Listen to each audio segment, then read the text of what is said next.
The Red Room. Rampo Edogawa. 7 solemn men, myself among them, gathered in search of an extraordinary thrill.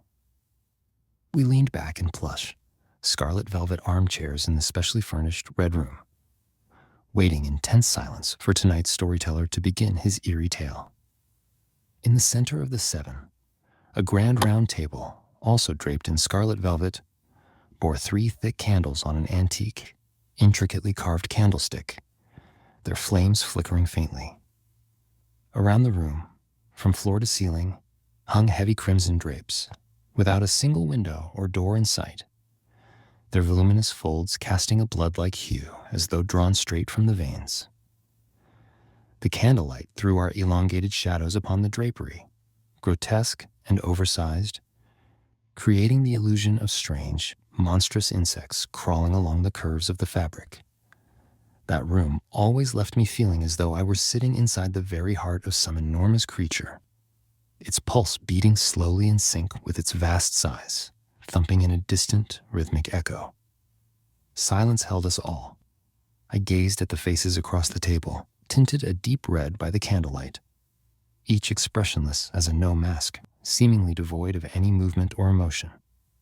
Then, the night's designated storyteller, a new member named Mr. T, began his tale. He remained seated, staring intently into the flames, and started to speak. In the shadowy light, his jaw, gaunt as a skull, moved with each word, creaking with an unsettling puppet-like motion, as though he were a strange automaton come to life. I am, as far as I know, sane, and others treat me as such. But honestly, I can't say for sure if I'm truly in my right mind. Perhaps I am mad, or at the very least, suffering from some mental disorder. Either way, I find this world unutterably dull. Living itself is so tedious that I can hardly stand it.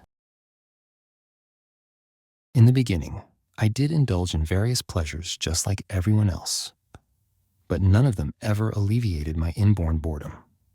Instead, they left me with nothing but a sense of disappointment, a feeling that perhaps all the amusements in the world had run their course.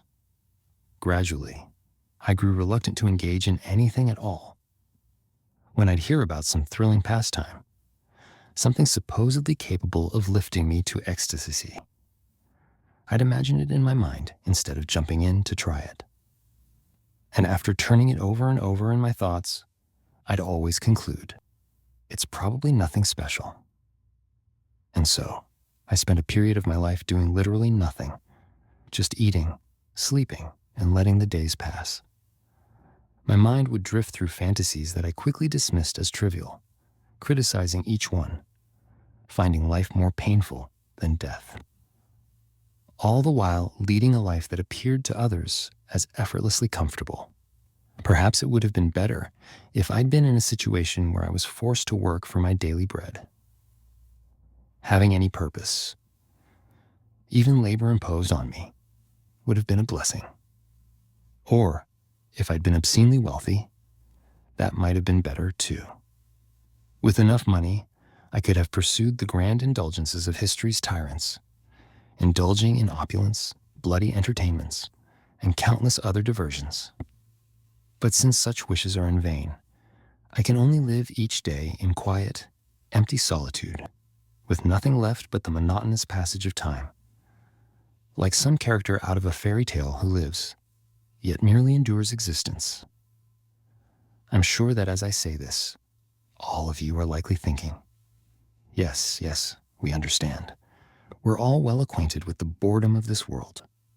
And that's why we formed this club in the first place, to pursue something extraordinary. You must have been just as weary of ordinary life, or else you wouldn't be here with us tonight. We know perfectly well how bored you must be, so there's no need to go on about it. And you're right. There's no need to explain my tedium at length. Indeed, I decided to join you tonight because I believe that, knowing boredom as you do, you'd appreciate the strangeness of my story. I've long been familiar with the host of this establishment and had heard of the Red Room many times. I was invited to join your gatherings more than once. Yet, despite my nature as one who leaps at anything to escape boredom, I held back. Why? Because, I must confess, I was far more deeply bored than any of you could imagine. Games of crime and detective mysteries, seances, various paranormal experiments, obscene films, visits to prisons, asylums, or dissection rooms. You are fortunate to still find interest in such things. Even when I heard that you were planning to witness an execution, I wasn't the least bit shocked. By then, I'd already grown weary of such mundane thrills. Instead, I discovered a pastime so remarkable it consumed me entirely. Something that I hesitate to call a game. It's a bit frightening, after all. But for me, it truly was a form of play. Now, you may be shocked when I reveal it, but it was murder, real murder. Since discovering this game, I have taken nearly 100 lives, men, women, even children, all in the name of staving off boredom. You may be wondering if I'm here tonight to confess, if I'm racked with guilt and seeking some form of redemption. But that is far from the truth. I feel no remorse. I am not afraid of the crimes I've committed. In fact, as unthinkable as it may sound, I've grown weary even of the bloody thrill of murder. And now, no longer satisfied by taking the lives of others, I've turned to self-destruction through opium. It seems even I still cling to life somewhat, as I've held off thus far. Yet, now that murder has lost its excitement, suicide seems to be the only thrill left to pursue. Soon, I expect that the poison of opium will finally claim me. Before that happens, however, I wanted to confide in someone while I'm still able to speak coherently. And who better than the members of this Red Room? The truth is, I didn't join your group to be part of your club.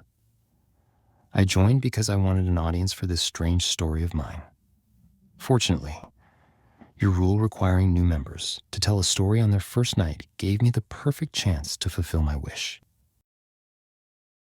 This happened about 3 years ago. At that time, as I mentioned earlier, I had lost interest in every thrill, finding life dull and pointless. I drifted through my days like an animal called boredom. But then, in the chill of early spring, perhaps late February or early March, I had an unusual encounter one night. It was that incident that led me to take nearly 100 lives. I had been out late that night, around 1 a.m, and I was slightly drunk, wandering home in the cold without bothering to take a rickshaw. Just as I rounded a corner, a man stumbled toward me in a panic, and we almost collided. He seemed startled to see me, and after a brief pause, asked abruptly, "Is there a doctor nearby?" After listening to his story, I learned he was a driver who had just run over an elderly man, likely a homeless vagrant, leaving him badly injured. Indeed, I noticed a car parked a few steps away, and beside it, a figure lay on the ground, groaning faintly. Likely fearing for the injured man's life, the driver had rushed to find a doctor. Since I knew the area well, I directed him accordingly. Go about 2 blocks to the left, and you'll find a house with a red lantern outside. It's the M Clinic. You should wake them up. The driver and his assistant immediately lifted the injured man and headed toward the M Clinic. I watched them disappear into the darkness, but thinking it wasn't worth getting further involved, I eventually went home, alone, as I live by myself. I quickly fell asleep, probably due to the alcohol. It was a trivial incident, and if I'd forgotten it, it would have been the end of it. But when I woke up the next morning, I remembered the event quite clearly. I even found myself wondering if the injured man had survived. That's when a peculiar thought occurred to me. Wait, I made a terrible mistake. I was shocked. I hadn't been so drunk as to lose my senses, so why had I directed them to the M clinic? I remembered my words exactly. Go about 2 blocks to the left to find a house with a red lantern. But why hadn't I said, go about a block to the right, where there's a K hospital specializing in surgery?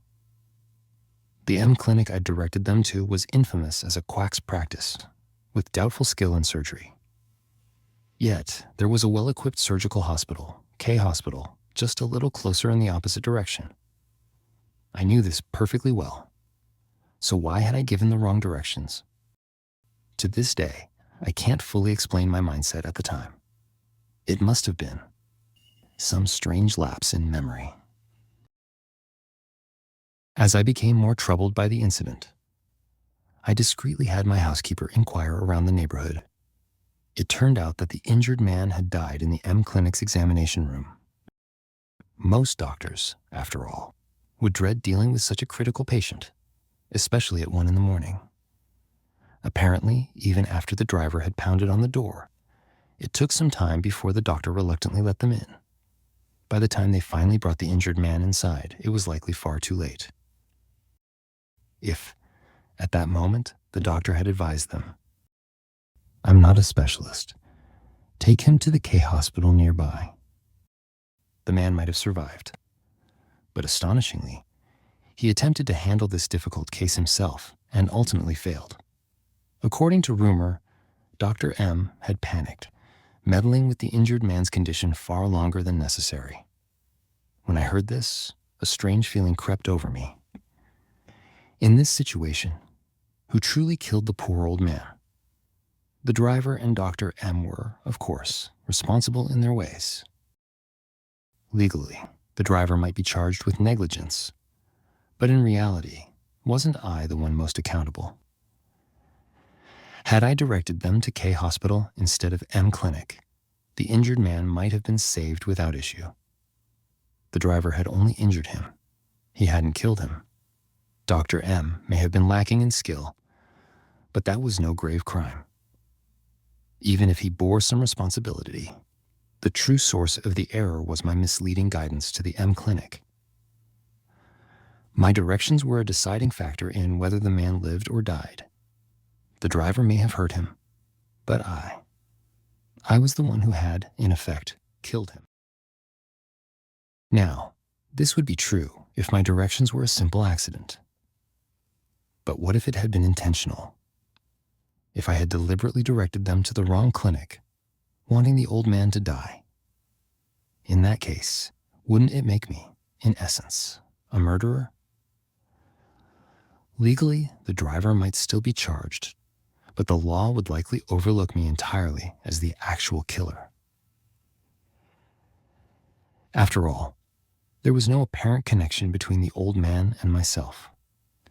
Even if I were suspected, I could simply claim I forgot about the surgical clinic, K Hospital.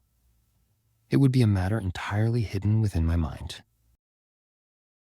Gentlemen, have you ever considered such a method of murder? It was in that moment, after the car incident, that I became aware of this. Just think what a treacherous world we live in. A man like myself could, without any motive, deliberately send someone to the wrong doctor and thus end a life that might otherwise have been saved. Here's a case where I tested this approach and succeeded.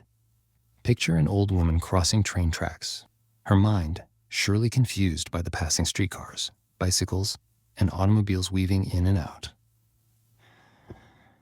Now, imagine an express train speeding toward her, mere yards away. If she were left alone, she might cross the tracks unscathed. But if someone were to shout, "Watch out," she would likely freeze in confusion, torn between crossing or turning back. Should the train be too close to stop, then a single cry of "Watch out" could leave her with grave injuries, or worse, dead.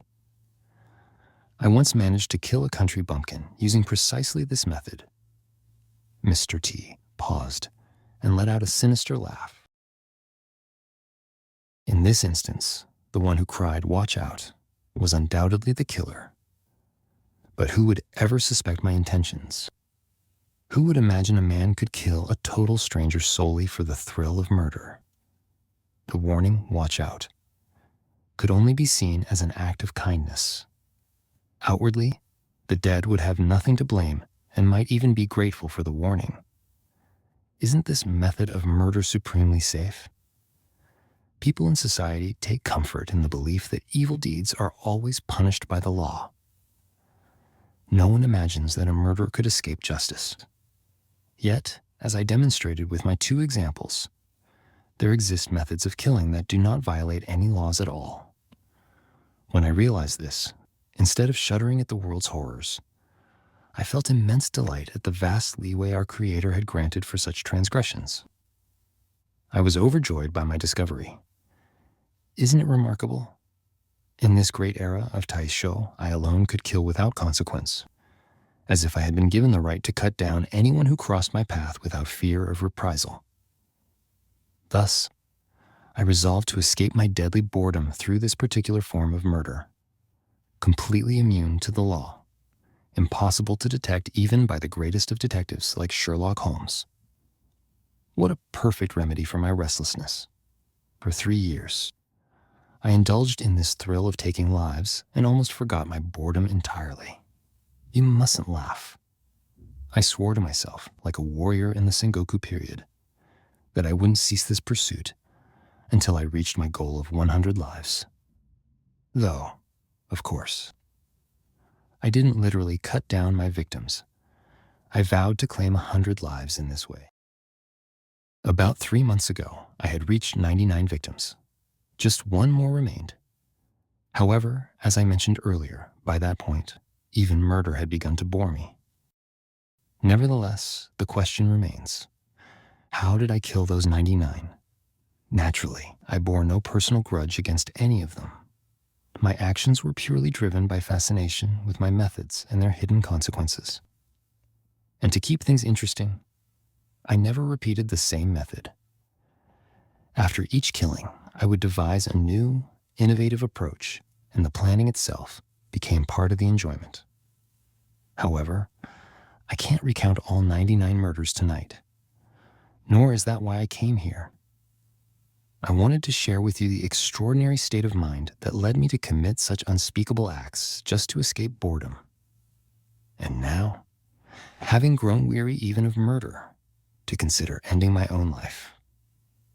That is the true reason for my presence here, to lay bare my mind and seek your judgment. So, I'll limit myself to a few examples of my methods. Soon after I discovered this method of murder, an incident occurred involving a local masseur, a terribly obstinate man with the kind of stubbornness often found in those with physical disabilities. Whenever someone offered him well-meaning advice, he'd turn against them, saying, "Don't underestimate me just because I'm blind. I understand perfectly well." He would invariably do the exact opposite of any advice given to him. His obstinacy was beyond anything you'd encounter in ordinary people. One day, as I was walking down a main street, I encountered that stubborn masseur coming my way. He was sauntering along, swinging his cane over his shoulder and whistling casually. Construction on the street had started the day before, and a deep trench had been dug along one side for sewage work. Being blind, he was oblivious to the barricade and signs warning pedestrians to avoid that side of the street, and he strolled perilously close to the edge of the trench. Upon seeing this, a clever idea suddenly struck me. I called out, "Hey, Mr. N." I knew him well enough to call him by name, as I'd often hired him for massages. "Watch out, move left, move left." I shouted, intentionally with a playful, teasing tone, anticipating that, given his stubborn nature, he'd suspect I was mocking him. As expected, he laughed back with, "You're joking?" and moved 2 or 3 steps to the right into the trench. In an instant, he fell into its depths, about 3 meters down. Feigning surprise, I rushed over to the edge to peer down, thinking, I wonder if it worked. There he lay, sprawled at the bottom, blood oozing from his head, likely from hitting a sharp stone sticking out from the trench wall. He'd likely bitten his tongue during the fall, as blood trickled from his mouth and nose as well. His face had turned pale, and he no longer had the strength to even groan. Though he clung to life for about a week, the masseur eventually succumbed to his injuries. My plan had worked perfectly. Who would suspect me? I'd frequently hired him for massages. I held no grudge against him that would lead to murder. Outwardly, I had only been trying to warn him about the trench on the right. Surely my words of caution would be seen as concern rather than as a premeditated trap. Ah, what a terrifyingly delightful game it was. The thrill I felt devising each clever trick, akin, I imagine, to an artist creating a masterpiece, the rush of executing it, and the indescribable satisfaction of achieving my goal. The scene of my victims completely unaware of their impending deaths, thrashing in agony, covered in blood. All these moments lifted me to euphoria in those early days. On another occasion, I came across a different opportunity. It was a muggy summer day, and I was strolling through a secluded suburban area with a few Western-style villas scattered around. As I passed behind the grandest of these buildings, I noticed something odd. A sparrow flew down from the roof, landed on a thick wire connected to the ground, and immediately dropped dead as if it had been thrown to the ground. Curious, I took a closer look and realized that the wire was connected to a lightning rod on the roof. The wire was insulated, except for a small section where the covering had somehow worn away. I recalled hearing somewhere that a powerful current could sometimes surge through a lightning rod due to atmospheric electricity, and I realized this must be one of those times. Intrigued, I stood there for a while, staring at the exposed wire. Suddenly, a group of children emerged from around the side of the villa, laughing and playing what seemed to be some kind of soldier game. One boy, around 6 or 7 years old, lingered behind as the others ran ahead. I watched as he positioned himself near the exposed section of the wire and prepared to relieve himself. At that moment, a new plan came to mind. I remembered learning in middle school that water conducts electricity. From the boy's elevated position, it would be easy for his urine to reach the exposed part of the wire, and since urine is mostly water, it would serve as an excellent conductor. So I called out to the boy, "Hey there, try aiming your stream at that wire. Can you reach it?" He replied confidently, "Sure, watch me." He adjusted his position and, without hesitation, directed his aim toward the exposed section of the wire. Before his urine even fully made contact, an incredible thing happened. The boy seemed to leap into the air, as if jolted by an unseen force, then collapsed lifelessly on the spot. Later, I learned that it's incredibly rare for such a strong current to surge through a lightning rod wire. But that day, I was fortunate enough to witness firsthand a human succumbing to electrocution. Of course, there was no reason for anyone to suspect me. I simply offered my condolences to the grieving mother, who clung to her son's lifeless body, and then I quietly departed. On another summer day, I turned my attention to a friend whom I intended to make my next sacrifice. I had no grudge against him. He'd been my close companion for years, a dear friend. Yet there was something thrilling, even tempting, about silently and cheerfully sending a friend to his death. So, we traveled together to a remote fishing village in Buzo for a brief summer retreat. This village was far from any popular seaside resorts. The sea was nothing but a local kids' playground, and aside from us, only a few art students wandered the beach, sketchbooks in hand. The accommodations were rustic, resembling the cheap inns of Tokyo, and the food was barely edible, save for the sashimi. My friend, however, loved quiet, rustic places and enjoyed the solitude, while I was preoccupied with finding the right opportunity to carry out my plan. So, I managed to stay in that lonely village for several days without much trouble. One day, I took my friend to a cliff far from the village. I mentioned how perfect this spot was for a dive, then took the lead by stripping off my clothes. My friend, who had some experience with swimming, followed suit, saying, "This looks good." I stood at the edge of the cliff, raised my arms above my head, shouted, 1, 2, 3, and leaped gracefully into the air, diving in an arc that brought me down smoothly into the water below. The key to a proper dive is to pierce the water smoothly, surfacing just a few feet below the surface, which I easily accomplished with the skills I had honed since childhood.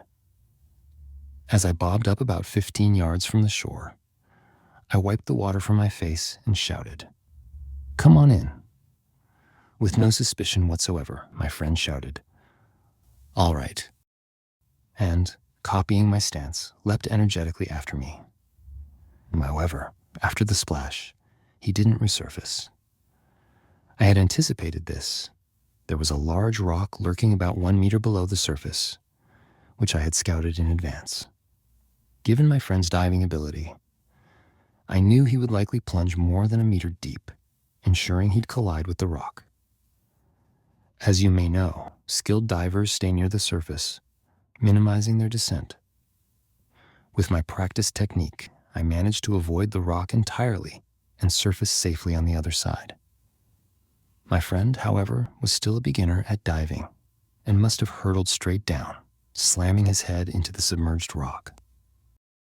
Sure enough, moments later, he surfaced, floating like a dead tuna, drifting with the waves.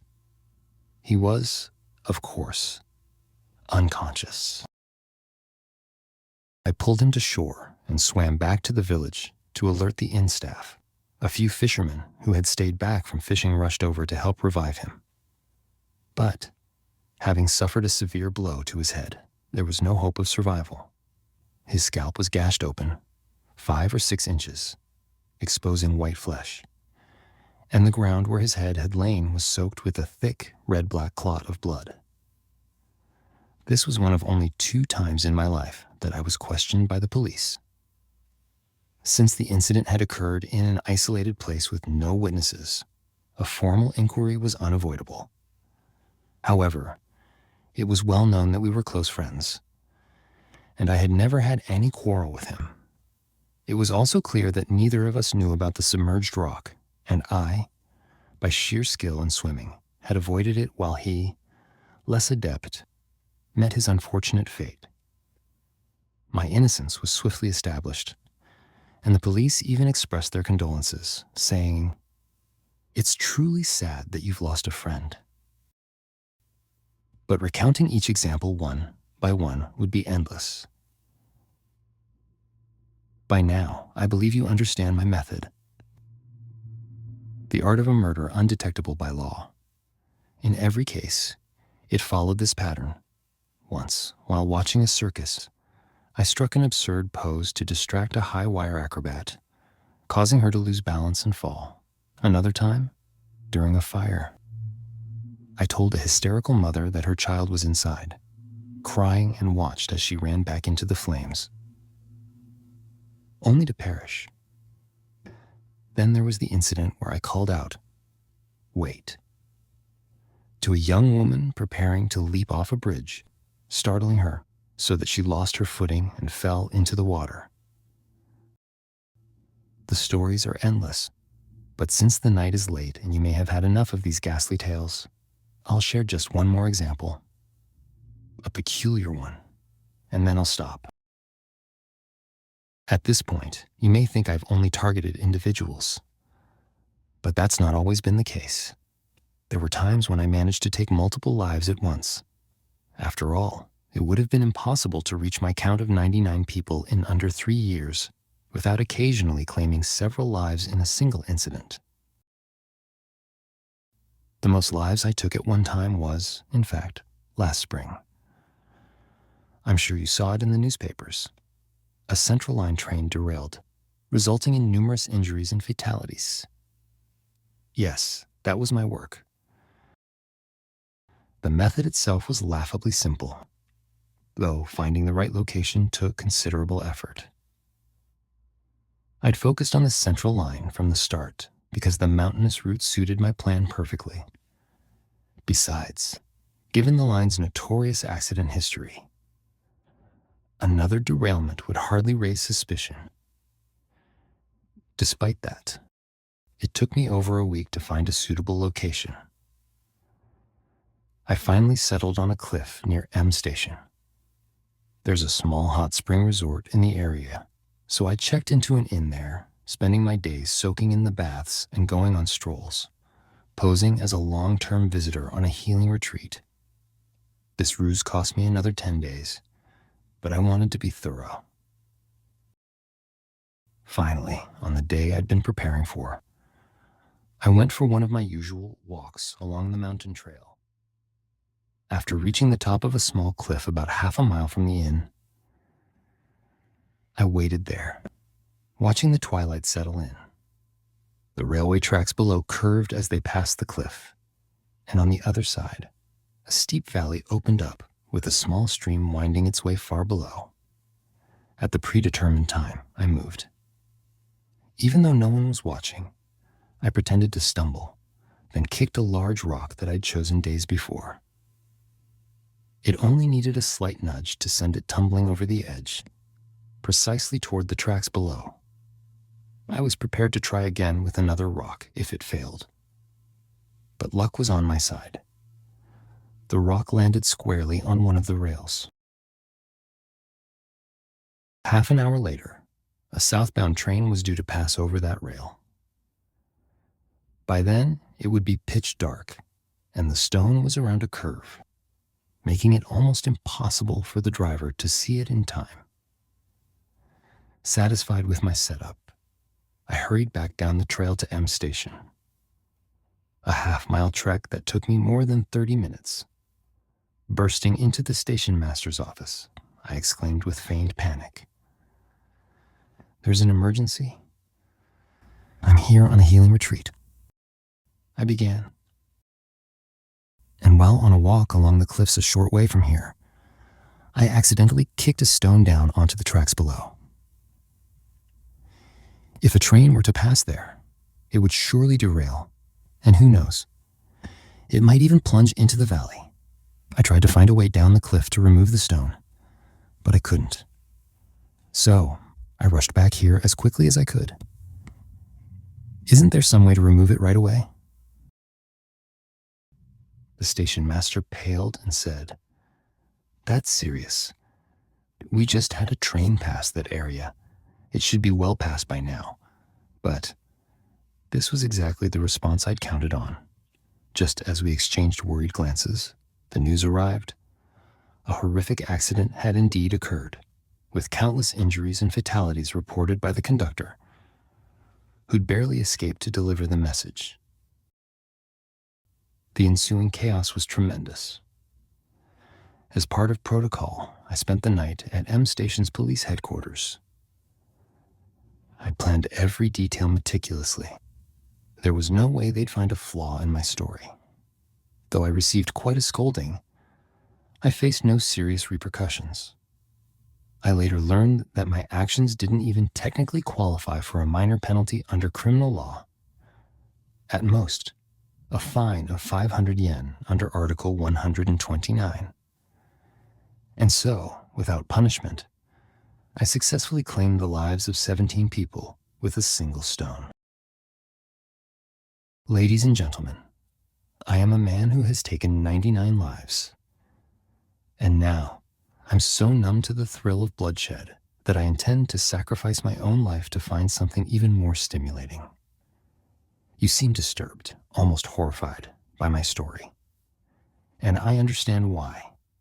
Yes, my actions are beyond imagination and atrocity. But I ask that you, even briefly, try to understand the soul-crushing emptiness that led me to commit these terrible acts. I had no choice but to devise such schemes. I could find nothing else worth living for. Now, I leave it to you. Am I insane? A true maniac? Or am I something else entirely? Thus ended the chilling, grotesque tale of our storyteller for the evening. T, with his bloodshot eyes, cast a deranged gaze upon each of us in turn, examining our faces as though searching for a reaction. But no one dared to respond. None among us broke the silence to judge his words. Only the dim, flickering candlelight cast our sweat-dampened faces in an eerie stillness, giving each of us the appearance of statues, frozen and unyielding. Then, a strange glint caught my eye near the drapes by the door. A silvery shimmer, gradually growing in size. I recognized it as a large silver tray carried by the hands of the serving girl, who approached with our drinks. Yet, in the surreal ambiance of the Red Room, that silver tray took on an ethereal, otherworldly quality. It appeared less like an ordinary object and more like the platter from the legend of Salome, bearing the head of a prophet, summoned from some ancient well of foreboding. Just as the tray fully emerged, I half expected a large, glistening sword to follow, wielded by some ghostly hand. But instead, it was our usual waitress, who slipped into the room and cheerfully began distributing the drinks among the 7 men seated there. With her arrival, a whisper of the ordinary world seemed to intrude upon our strange gathering, and it felt oddly out of place. Her light-hearted presence brought a faint echo of the restaurant downstairs, with its bright lights, laughter, and the high-pitched cries of young women. "Watch this," T suddenly announced, his tone as calm as it had been during his tale. He reached into his coat pocket and pulled out a gleaming object, which he pointed at the waitress. A chorus of gasps, the explosive sound of a gunshot, and the girl's scream. All of it occurred almost simultaneously. We all leapt up from our seats, horrified. But to our relief, the shot had missed. She stood there, unharmed, staring blankly at the shattered glass on the table before her. Ha ha ha ha ha. T's laughter erupted, wild and manic. "It's just a toy. I really fooled you, didn't I? So the revolver still smoking in T's hand was just a toy? Oh, you scared me half to death. Is it really just a toy?" she asked, trying to regain her composure as she cautiously approached him, though her lips still showed traces of fear. "Let me see it," she demanded, masking her embarrassment. "Wow, it looks so real." She examined the revolver closely before saying, "Well, it's my turn to shoot." She lifted her left arm, resting the toy pistol's barrel on it, aiming squarely at T's chest with a bold smirk. "If you think you can shoot, go ahead." T taunted her with a mocking grin. "You couldn't if you tried." "Oh, really?" she shot back. Then, another gunshot, a sharper, more piercing sound than before, rang out across the room. Erg. A low, guttural groan followed, and T rose shakily from his chair before collapsing onto the floor. His body spasmed, limbs flailing as he writhed in agony. Was it truly a joke, or was this writhing, convulsive performance far too real to be an act? Instinctively, we rushed to T's side, our initial shock gradually giving way to alarm. One of us, seated nearby, grabbed the candlestick from the table and held it up over T's anguished face. The flickering light revealed his ashen expression, twisted in spasms as his entire body convulsed like a wounded earthworm. His muscles contracted and released in chaotic waves, and from an ominous dark wound on his chest, fresh red blood trickled down his pale skin with each shudder. The second shot from the toy revolver. It had been loaded with a live round. We stood there, immobilized, as if spellbound, unable to move or act. This sequence of shocking events, following so closely upon his sinister tale, had stunned us into a dazed silence. Perhaps, by the clock, only seconds had passed. Yet to me, those moments stretched into an eternity, long enough to allow a series of deductions to unfold in my mind as I stared at the writhing figure before me. It's undoubtedly an unexpected turn of events. But when I think about it, could this be something T had meticulously planned from the start? He killed 99 others, but might he have saved the 100th, the final act, for himself? And what more fitting place for his chosen death than this very red room? Considering his bizarre, relentless nature, this theory doesn't seem far-fetched. He tricked us all by convincing us it was a mere toy, setting up the server girl to unwittingly pull the trigger. A technique reminiscent of his other murders, clever and calculated. In this setup, the server girl wouldn't bear any blame. We, 6 witnesses, could testify to her innocence. This was T's final, morbid stroke, turning the method he used on others onto himself, ensuring his killer would walk away guilt-free. The others, too, seemed lost in their thoughts, each face reflecting a mix of horror and grim fascination. And, judging from their expressions, they might well have shared the same conclusions as I did. In this situation, it seemed the only possible explanation. A terrible silence enveloped the room, broken only by the quiet, sorrowful sobs of the serving girl. Under the flickering candlelight of the red room, the tragic scene before us seemed more like a surreal illusion than something that could exist in the waking world. Suddenly, another strange sound pierced the silence, mingling with the girl's quiet weeping. It seemed to come from the lips of T himself, lying motionless like a corpse. A chill like ice crawled up my spine. The sound grew louder, almost grotesque, until suddenly, before we could even react, its body slowly rose from the ground, unsteadily standing up. His voice, a strange, stifled laugh from deep within his chest, sounded as if it were clawing its way out from a place of pain. And then, yes, it was unmistakable. T had been suppressing laughter all along, barely able to hold it in. "Ladies and gentlemen," he laughed, looking at us now, his voice clear and triumphant. "Ladies and gentlemen, did you understand? This was..." And as if summoned by his words, the serving girl, who just moments ago had been weeping in terror, suddenly straightened up, her face breaking into laughter. She doubled over, her body folding with uncontrollable mirth, as if she could no longer bear to hold it in.